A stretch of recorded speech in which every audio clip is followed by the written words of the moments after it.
Yeah, you're listening to Shaun of the South Live, and that good music you hear behind me right now is Lonesome Days. Lonesome Days, everybody. Don't unlock the gate, kick it open. Take a look out and love what you see. It's a wide open field in a valley,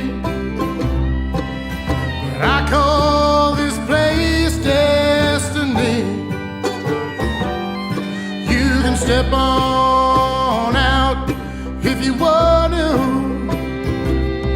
or stand there and tiptoe the line. If you're not stepping out, you're falling back. And no, you better make up your mind. It's time to open the gate to your heart, set free all that keeps you alive. It's time to open the gate to your heart and thrive.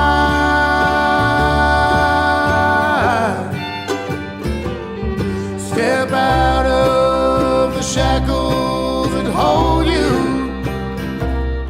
This baggage just ain't worth your while. It's time to open the gate to your heart and smile.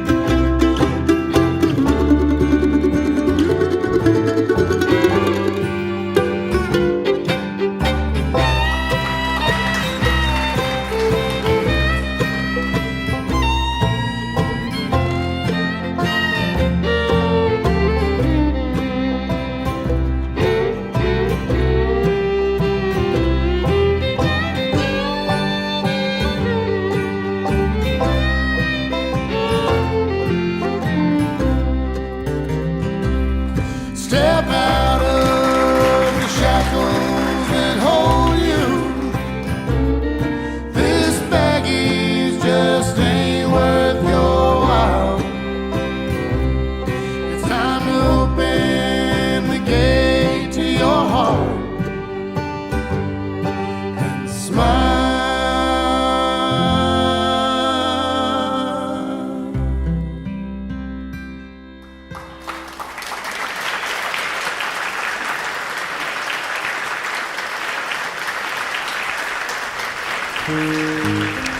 Going to read you a little bit of our mail from our listeners. Clayton Channing of Birmingham, Alabama says, "Hi, Shaun.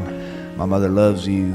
If you could just shout out to her, that would be awesome. Her name is Lori, and she's a classic Southern woman. She makes good pimento cheese sandwiches that are world famous." How to do, Lori? This is Sean Dietrich, and I am wishing you many more happy years making pimento cheese. Ron Adkins, Texarkana, Texas. "My kid just got his first girlfriend, and he's 11. We had a long talk in the car about how to treat girls and stuff, and I could tell he was listening to his old man for once in his life because he thinks I'm an expert, I think. If he only knew how little I know about women, he would laugh at me. If he only knew how once a girl punched me in the mouth because I told her she looked like her mother. Note to self, never ever compare a girl to her mother." Julie Smith, Hannibal, Missouri. "Dear Shaun, I just went a week without my cell phone because it was broken. And after the first few days, I was having hardcore withdrawals, and I started twitching and stuff. Then this whole calm feeling just set in, and it was like I was on sedatives. I slept better, I ate better, I was more focused, and I was really more aware of the world around me. And I promised that once the phone got fixed, I would never ever let it dominate my life again. 2 days after it got fixed, I've been on the phone nonstop for 36 hours straight playing games. Gregory Larenbean, Allentown, Pennsylvania. Hi, Sean. A Yankee here from Pennsylvania. I've enjoyed your show. Someone told me about you through a church dinner thing at our church. It was an old woman who was from Chipley, Florida, close to your neck of the woods, I think. She cooked chicken and dumplings for us Yankees, and man, they were good. And we were all just sitting and listening to her talk, and I thought you would get a kick out of me telling you that. Wanted to Ron, Olney, Illinois. My husband was cleaning our gutters this week. We do that in the Midwest. And he started to fall off the roof, but his jeans got caught on a roofing nail. And he just hung there for a few hours before I even got home from work. It reminded me of one of your stories. My husband is a complete klutz. I don't even trust him to light a barbecue grill. Feel free to use that story in one of your stories. His name is Jacob. Sydney Allison, Natchez, Mississippi, writes, my son Daniel is going to be playing baseball this year. He's been sick for the past 2 years with cancer. He's better now, thanks to his incredible doctors and nurses and all the people who've prayed for him. Just want to thank everybody who's prayed for my boy. He's playing second base.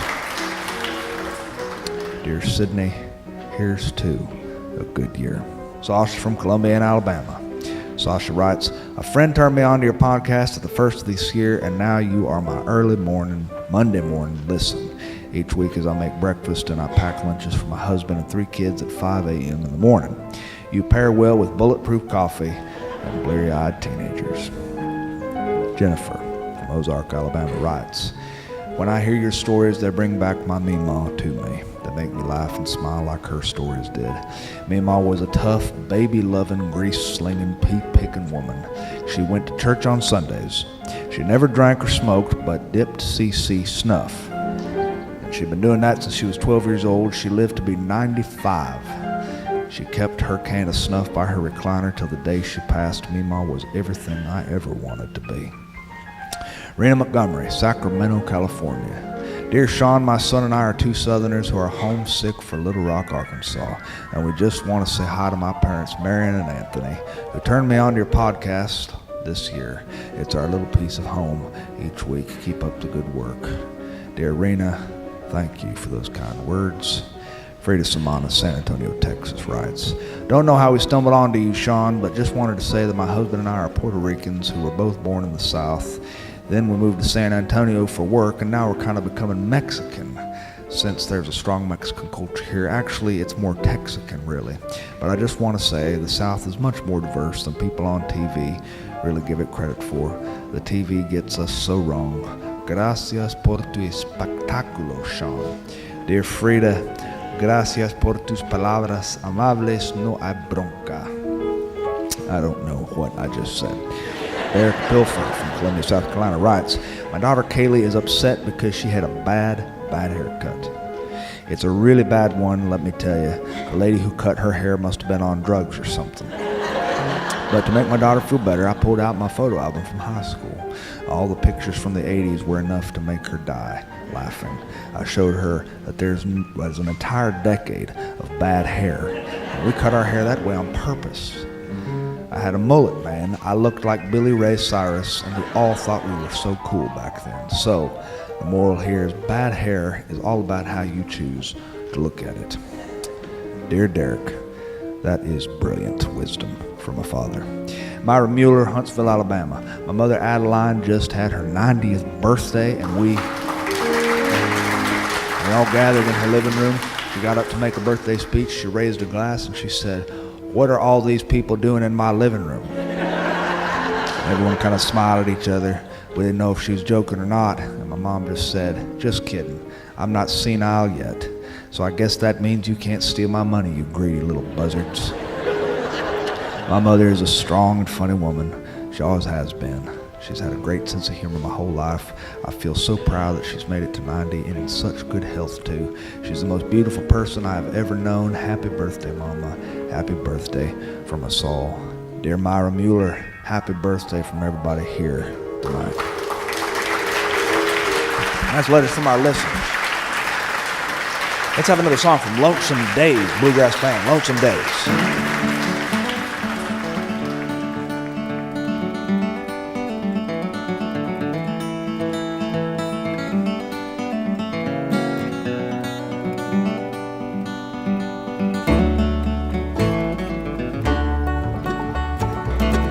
talk the clock on this summer day.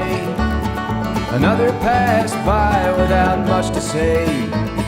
The morning's here and the evening's gone. Say hello to a foggy dawn. That's how fast the day can slip away.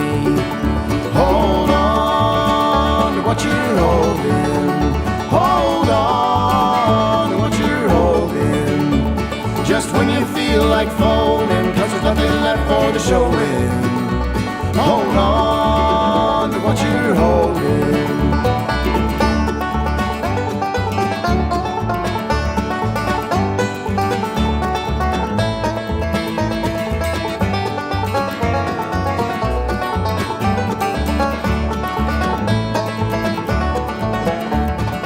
Watch the buoys dance on the sea, wishing you were here with me. But not everything you wish comes so easily when you let it drift away into the sea. Hold on to what you're holding. Hold on to what you're holding. Just when you feel like folding, 'cause there's nothing left for showing. Hold on to what you're holding.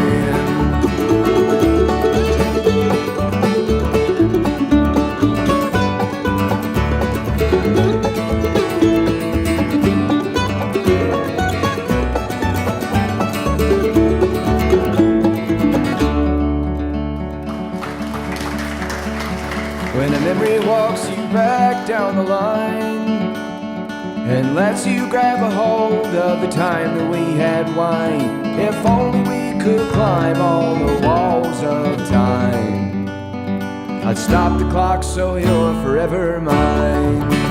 Hold on to what you're holding. Hold on to what you're holding. Just when you feel like folding, 'cause there's nothing left for the showing. Hold on to what you're holding.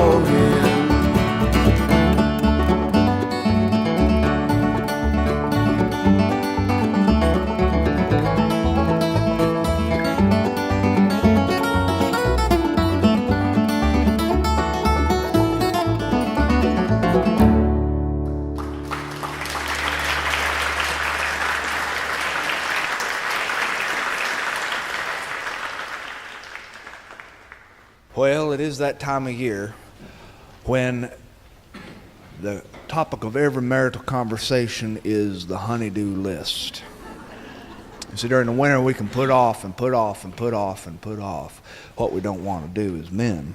But when it's sunny, when the sun is shining and it is not raining outside, we have absolutely no excuse, and so we will be eating a fine dinner, and your wife will have opened a beer for you and have set it down next to your plate, or she will have turned on spring training baseball games, and they're rolling on the television, and right away your senses are heightened and you know there's something gravely wrong.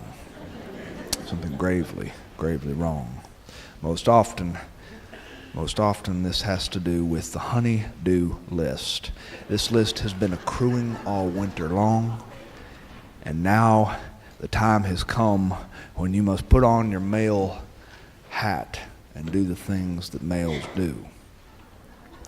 This is the time of year when men exercise their genetic skill, a skill which has been embedded within the coding of their DNA. It's a skill which they've been working on in earnest since the 4th grade.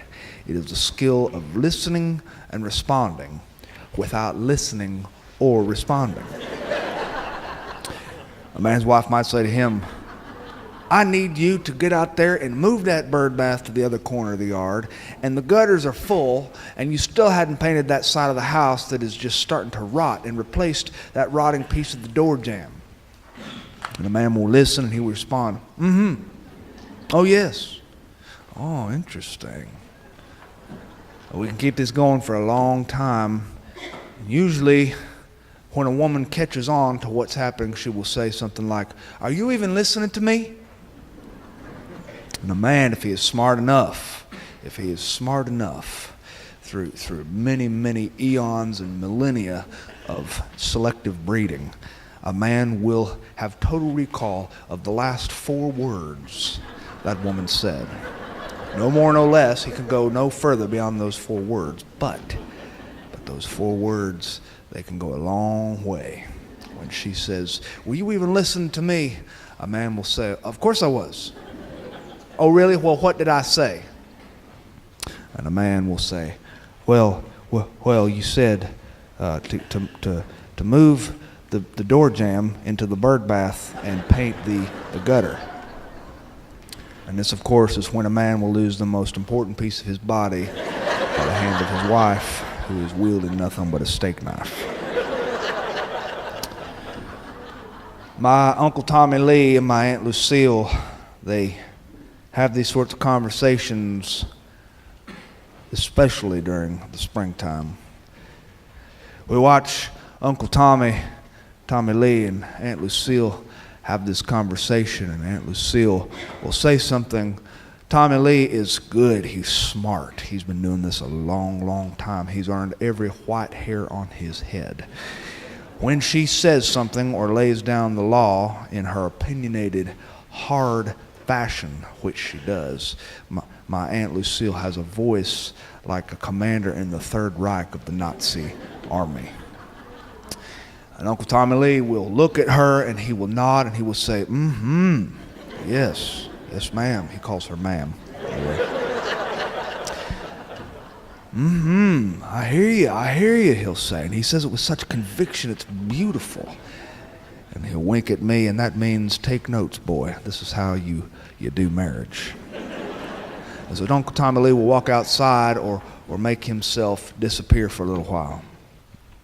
A few weeks ago, Uncle Tommy Lee was being read his honey-do list over breakfast. She had made breakfast. My Aunt Lucille, she had made him egg whites and a piece of whole grain toast. And this is torture to a man like my Uncle Tommy Lee, but his cholesterol was high, and so he's eating little strips of freezer-dried turkey bacon, which are half turkey and half texturized vegetable protein.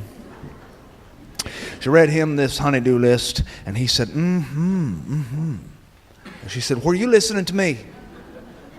And he is an expert. He said, "Honey, I always listen to you." She said, "Really? Well, what did I say?" And he said, "It's not so much what you said, honey.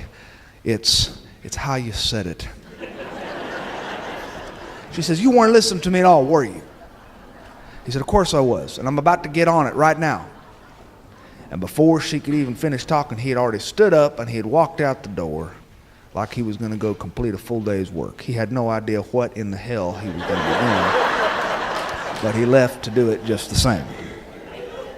And it must have been good enough for Aunt Lucille, because she started to scrape his food into the dog bowl and wash the dishes, and off he went. Uncle Tommy Lee got into his truck. He drove into town because it's a good idea just to totally fall off the face of the map when Aunt Lucille's after you. And he drove up to the Tom Thumb. He had to do something. So he walked into the Tom Thumb and he perused around. He always gets the same sorts of things when he goes into the Tom Thumb. He gets a honey bun, he gets a little sack of cashews, and he gets a little sack of peanuts and a bottle of Coca-Cola, and he will pour those peanuts into the Coca-Cola. He'll press his thumb over the mouth of the bottle and turn it upside down so that the peanuts mix with that dark syrup, creating a lunchbox of glory. And he will sip on that Coke and eat his honey bun and maybe some of those cashews. My Uncle Tommy Lee loves cashews. But cashews, you see, are related to the poison ivy plant, and my Uncle Tommy Lee is deathly allergic, just like every man in my family, to poison ivy. And once he had tried planting a cashew tree and harvesting the cashews himself. And when he broke open the shells which hold the cashew, he got that earth oil, they call it earth oil, all over his body. And he broke out, and his forearms looked like a Popeye cartoon. And he was laid up in bed, and Aunt Lucille was bringing him food and hot soup, and he was watching TV, and she catered to him, and she made him a prince. And we went over to visit him, and he was a sight. And he winked at me with a swollen eye, and he said, "I ought to do this more often. That woman is treating me like royalty." And then he picked up a bell which was on his nightstand, and he rang it. And in the doorway, my Aunt Lucille showed up, and she said, "What is it? What is it, love?" And he said, Oh, I'm just so hungry." Oh, she waited on him hand and foot. She was a hard-working woman, and she expected him to be a hard-working man, but Tommy Lee is not a hard-working man. He has a little touch of the Dietrich lazy gene in him, like many of us. He has this proclivity toward leisure activities. He likes to finish off each night with a bowl of ice cream, vanilla bean. And one night we were all sitting on his porch eating ice cream, and he was pontificating upon the philosophies of life. And he remarked, "Do you know why scientists say that a grown man likes vanilla ice cream?" And he said, "Because it tastes just like your mama's breast milk." He set his bowl on the ground when Aunt Lucille found him on the porch, and she said, "What did you just say?" And he held his hands up in the air. He said, "I saw it on the Learning Channel." Learning Channel. There's another thing Tommy Lee liked to do. He liked to watch TV. He could pass entire days just flipping channels and never landing on one for more than 3 or 4 seconds. And he knew a little bit about everything because of this, a little bit about everything related to pop culture and sports and current events. He could speak about everything there was to speak on as long as he didn't have to speak on it for more than 1 minute, because that was all he knew about it. He only heard 45-second clips of what the news anchor had to say before he switched the channel to see what the score was between the Braves and the opposing team, which whipped their butts, because the Braves are the bottom team in baseball. And he would flip the channel again, and he would get to the Discovery Channel, and he would watch the sharks swim for Shark Week, and he would flip the channel again and again and again and again, and he knew a little bit. He knew a little bit about everything. He walked into that Tom Thumb. He got his usual items, the Coca-Cola in the bottle, peanuts, honey bun, thing of cashews. And then on a whim, he got a lottery ticket. He's been playing the lottery a long time. He used to go play the lottery, Uncle Tommy Lee, on Saturdays. On Saturdays, he would go up to the supermarket where they started selling lottery tickets. He'd walk inside, he would get a lottery ticket, he would let the computer pick the numbers. They always picked the numbers. He didn't have any particular numbers he was fond of, and it took too much work, he said, to choose numbers. So he let the computer pick the numbers. They would print them out on this little white ticket. He would keep this inside his breast pocket. He would wait for them to draw the numbers. He would stay up eating his bowl of ice cream, looking over his reading glasses at that ticket while the television announced the lottery numbers. It was the longest he ever watched a single channel in his life when they drew the lottery numbers. And he never won anything. He never won anything in his life, he used to say. He said he'd never won anything of value. He'd never gone anywhere of note. He'd never done anything worth doing. He got a lottery ticket from that Tom Thumb gas station. The computer picked the numbers. He didn't even pay attention to which numbers were picked. He put it in his breast pocket. He went home that night. Aunt Lucille cooked him a decent dinner, a pork chop. He stayed up that night to watch the numbers, but he fell asleep because he ate too much ice cream, and the ice cream affected his blood sugar, and it put him straight to sleep. And so the next morning, he woke up in that chair with an empty bowl of ice cream on his chest, and he realized he had forgotten to check the lottery numbers. He had a little breakfast, an egg white omelet, and that godless turkey bacon with a texturized vegetable protein. And then he stood up and he left, and then he went to the Tom Thumb and he asked the woman behind the cash register to print out the winning lottery numbers if she would. And he matched them against his ticket, and he looked at them both, and he had lost. He had not even come close. Not a single number matched. And so he wadded up the ticket which had his lottery numbers on it and put it into the trash. And he kept the ticket which had the winning lottery numbers on it. And he placed that into his shirt pocket. He wasn't even really sure why he did that. I went home that night, and his wife, she was saying something, and he said, yes, ma'am, interesting. Oh, yes, of course. She said, are you even listening to me? I said, of course I am. She said, well, then what did I say? Well, he hadn't really been paying attention, so he made something up which sounded like the syllables which had entered his ears only a few seconds earlier, and he'd gotten it all wrong. And she hit the ceiling. Aunt Lucille said, you better get outside and mow that lawn like I told you. It is long. A man could get lost in that grass. And so he walked into the bedroom. He removed his shirt. He always wore the same sorts of shirts, a little button-down, short-sleeve shirt, tucked in. He removed his shirt so that he was wearing his undershirt, and he hung that shirt on the chair where he'd been hanging his clothes, his dirty clothes, for 45 years. Aunt Lucille would come in and she would do the laundry. And in fact, she said most of her life was wasted doing laundry for Uncle Tommy Lee. He was riding his little John Deere riding lawnmower through the yard, wearing his undershirt and a pair of slacks. He was thinking about things and looking off into the distance at the sky. And Aunt Lucille walked into his bedroom, and she saw his shirt hanging there, and she sniffed it, and it smelled like something which could gag a possum. She emptied the pockets, because she'd been emptying pockets ever since she'd washed that $400 check one time. She emptied his pockets, and she found a lottery ticket, and she set it on his dresser. She placed a load of laundry in. She looked at that lottery ticket, and a feeling swiped over her, and she thought, I might check these numbers.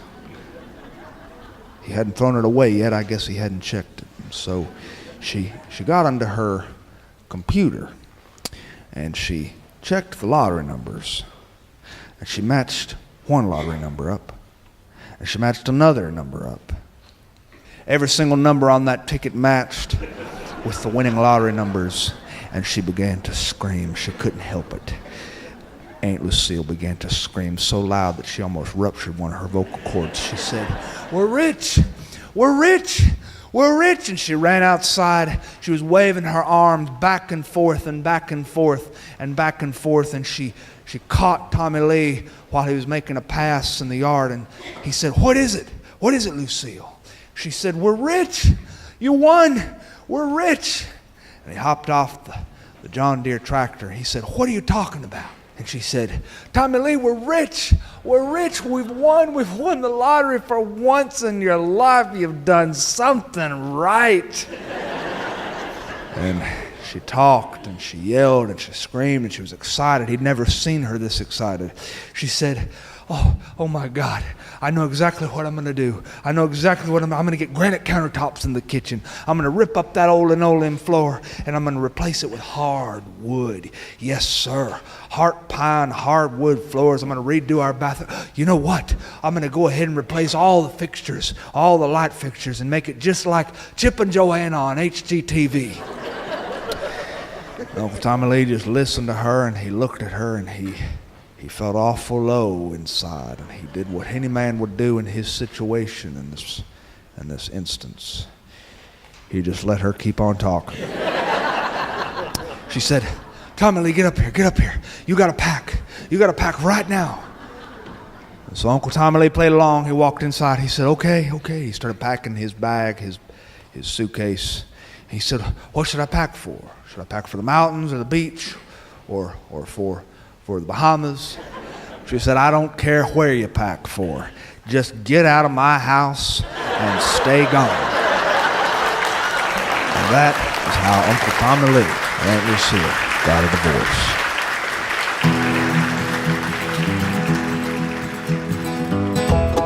Thanks for listening to Sean of the South. I've been your host, Sean Dietrich, and it has been a real pleasure. Hope you join us next week. That music here behind me is Lonesome Days.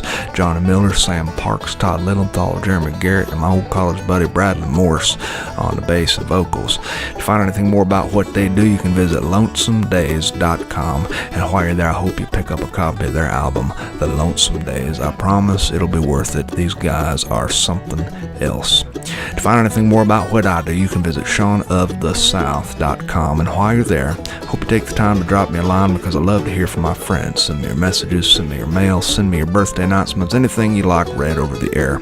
And we will try our best to do it if we get a wild hair caught in an orifice of the body that I shall not mention in front of my friends. And speaking of friends, do a good day's work and be somebody. Adios.